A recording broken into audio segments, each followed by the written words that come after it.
Hello everyone, I'm Caroline Levitt and welcome to this week's newscast from SABS. This will be our last update for the month of March, which means we are already heading into the final stretch of the school year.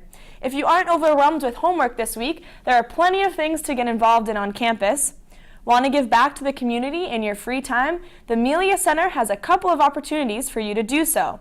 They're hosting their 5th annual dodgeball tournament on Saturday to raise money for the sister school in Haiti, a great cause.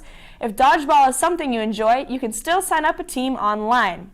There's a minimum donation of $10 to register, and the tournament goes from 8 to 4 in the Carr Center. Also, the Melia Center is hosting another FAPNO event on Thursday from 5 to 8 in the Carr Center. If you aren't aware, FAPNO is a wonderful event when foster and adoptive children from the Manchester area come to hang out while their parents enjoy a night to themselves. It's a great event, the kids are super cute, and I encourage you to go if you haven't before. And as a reminder, at the end of this week, both the housing lottery and registration for fall classes begin. Be sure to make note of when your appropriate times for each of these are. And lastly, Career Services has announced that the annual career fair in Sullivan Arena will begin on Tuesday, April 4th from 2 to 4 p.m. Again, that is next Tuesday, and over 50 employers are expected to attend.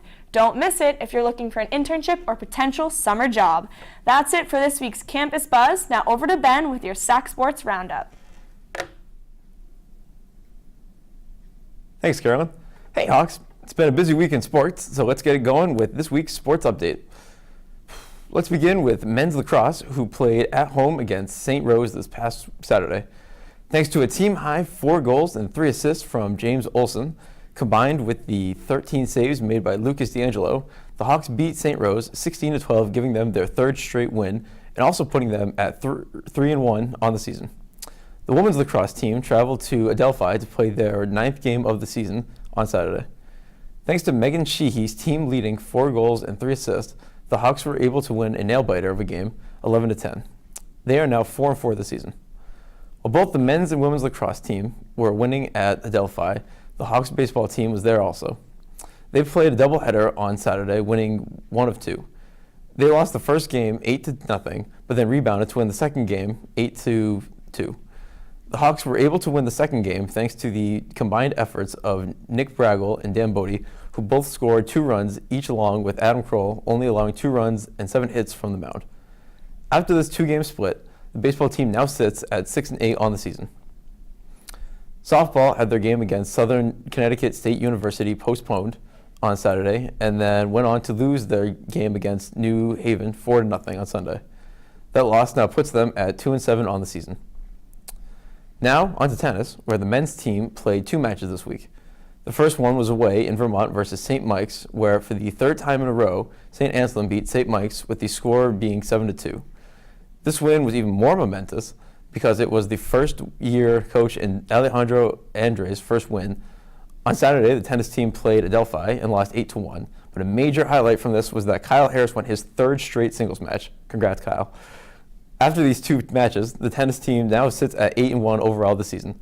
Now that you're all caught up on sports, let's toss it over to Tom with your weekly politics update. Over to you, Tom. Hello from the hilltop. I'm Tom Mannion with your political update for the week.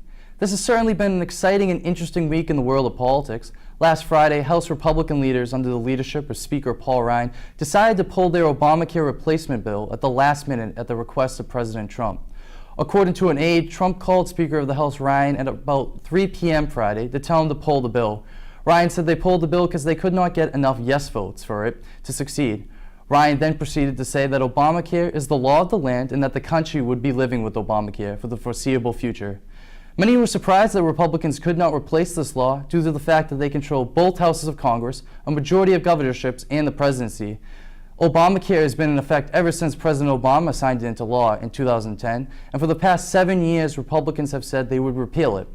House Minority Leader Nancy Pelosi said Friday's development was a victory for the American people. President Trump blamed the failure on Democrats and said that Obamacare will fail on its own. At least 32 Republicans opposed the bill, and since the GOP needed at least 215 votes, they could only afford to lose 22 Republican votes. With the health care plan not passing, President Trump is now expected to move on to tax reform and immigration policy.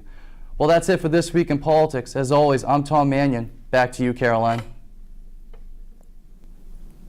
Thanks, Ben and Tom, and thank you for watching. As always, I'm Caroline Levitt, and this is SABS St. Anselm's first and only broadcasting station.